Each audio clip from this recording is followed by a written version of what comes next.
Good afternoon, everyone. It's Stan Morris reporting on the eve of Labor Day weekend, and we're watching a few storms roll through northeast Arkansas right now, specifically Jonesboro getting a little bit of rainfall.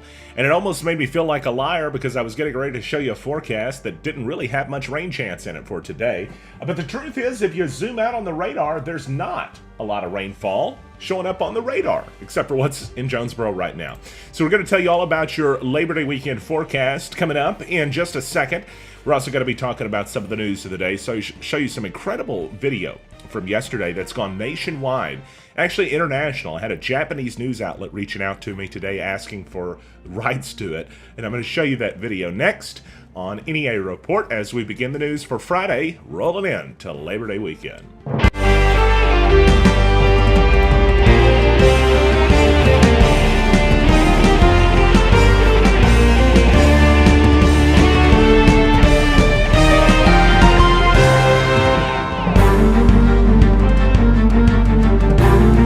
An Arkansas state senator and the nephew of the current governor is facing serious charges in relation to campaign finances and tax filings. It was a press release that came out from U.S. Attorney Cody Highland for the Eastern District of Arkansas today, along with several other agencies that announced that Arkansas State Senator Jeremy Hutchinson, 44 of Little Rock, is now indicted by a federal grand jury on 12 counts, with 8 counts of wire fraud, 4 counts of filing false tax returns. He's next going to be in court on September 18th. It says in a release from the Assistant Attorney General Brian Ben Neskowski, I'm sure I said that wrong, of the Justice Department's Criminal Investigation Division. It says that he was allegedly diverting contributions from his state Senate campaign to pay for an array of personal expenses. It says the charges in this case demonstrate the commitment of the department and our law enforcement partners to investigate and prosecute those involved in alleged campaign-related misconduct. Attorney Highland said the indictment by the grand jury represents serious charges. He looks forward to preparing and presenting the case, he said. It says counts 1 through 8 of the indictment charge him with wire fraud related to falsifying state campaign finance reports and soliciting campaign donors with fraudulent intent. 9 through 12 on the charges, on the counts, are tax fraud for allegedly filing false tax returns from 2011 to 2014. The IRS and the FBI working on this investigation, but of course an indictment, just allegations. We'll have to wait to see if it's proven in court. Some stunning video taken yesterday in Jonesboro on Caraway Road at the Race Street intersection, where you can see cars that are bumper deep and maybe even a little bit further in water. Some roadways actually had to be closed yesterday in Jonesboro, or at least some areas of roads, small areas like next to Sam's Club. Also, some officers were out directing traffic around the Phillips Drive and Red Wolf Boulevard area. It looked like a lot of traffic lights were affected yesterday, as a number of traffic lights in Jonesboro were out. But this video getting a ton of attention from not just all of you across NEA, but apparently some national and even international media outlets, some of them reaching out as far as Japan, asking if we can share the rights for them to show this. It's incredible footage, first on NEA Report, and hopefully, well, it's something that will be dealt with, that we won't see very often in the future.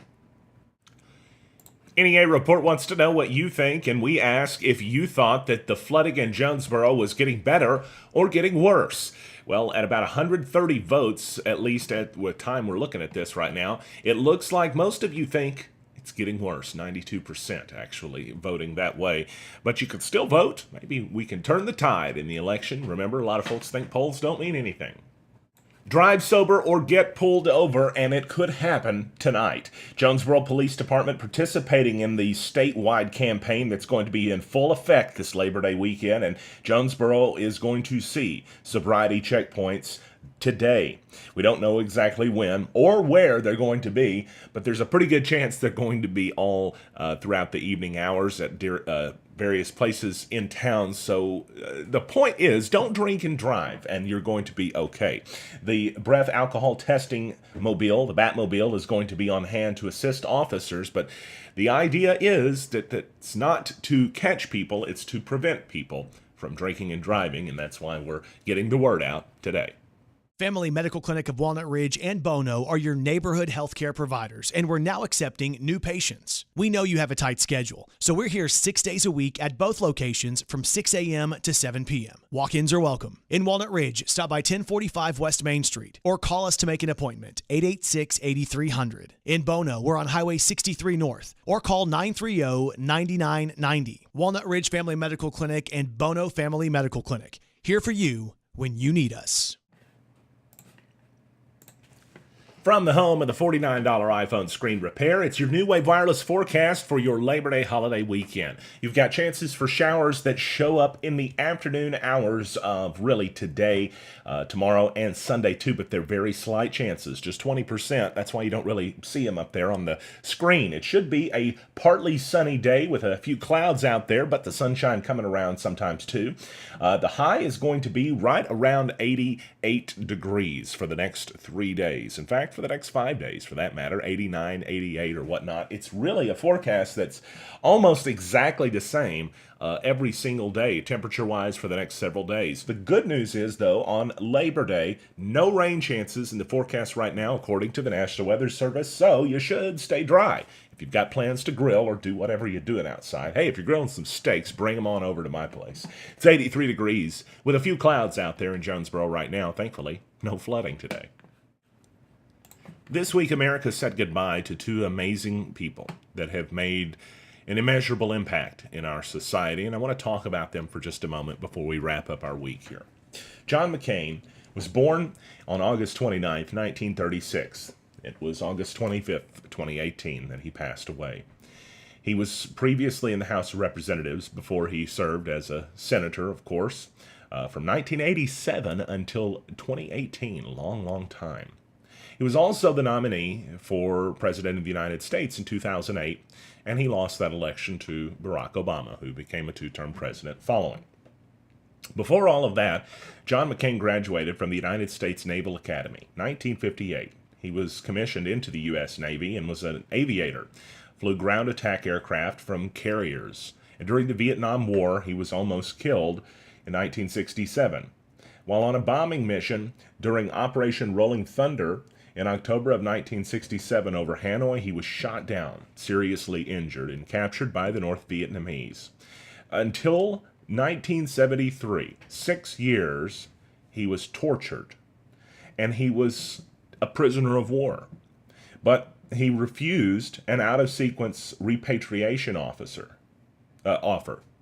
You see, he did not want to be released until the others that were held captive were also released. The wounds that he sustained during that time left him with lifelong physical disabilities.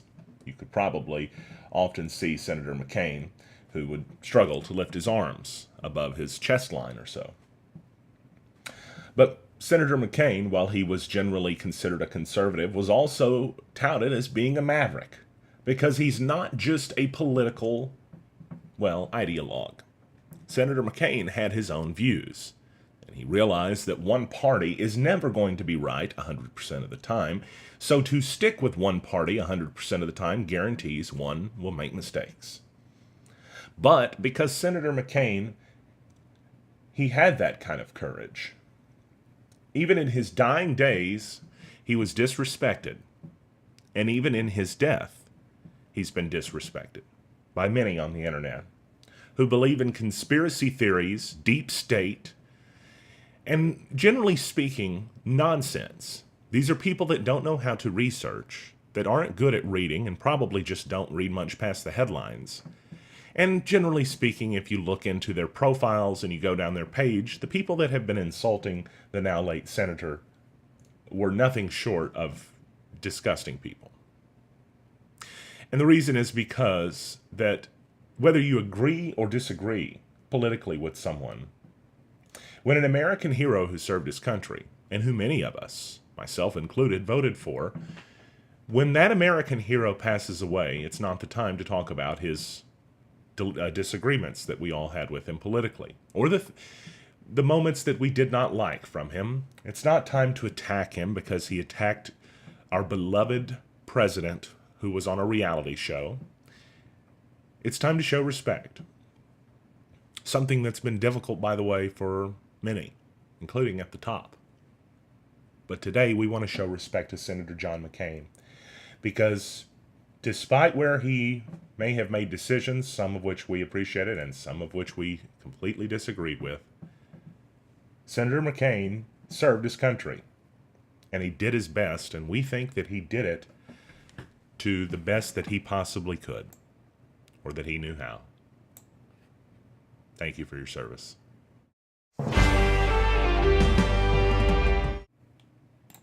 Aretha Franklin was born in 1942, March 25th, in Memphis, Tennessee.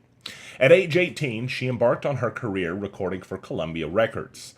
It was only modestly successful, and it wasn't until she joined Atlantic Records in 1966 that she began pumping out hit music that made her famous forever.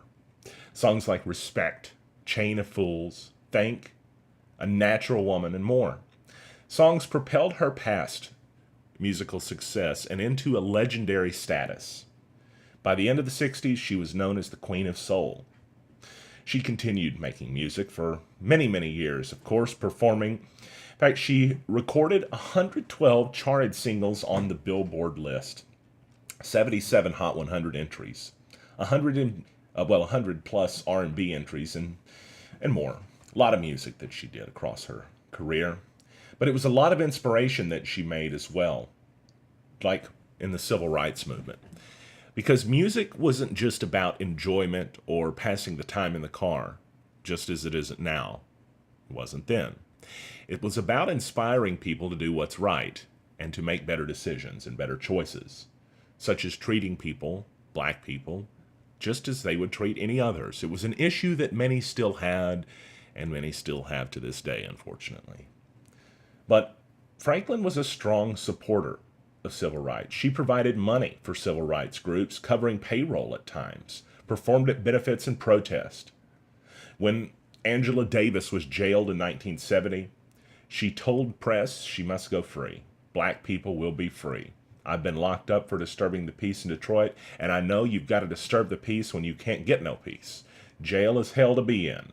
I'm going to see her free if there's any justice in our courts, not because I believe in communism, but because she's a black woman and she wants freedom for black people. Her songs, Respect and Natural Woman, became anthems for the movement of social change. It was more than music that Aretha Franklin gave to this world. She gave hope.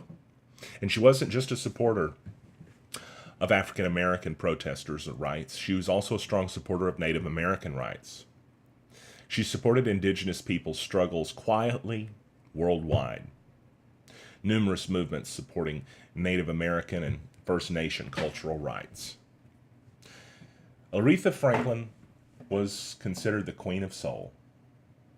But the truth is, Aretha Franklin had a soul that was queen status, and she showed it in her actions and in the way she cared about the world.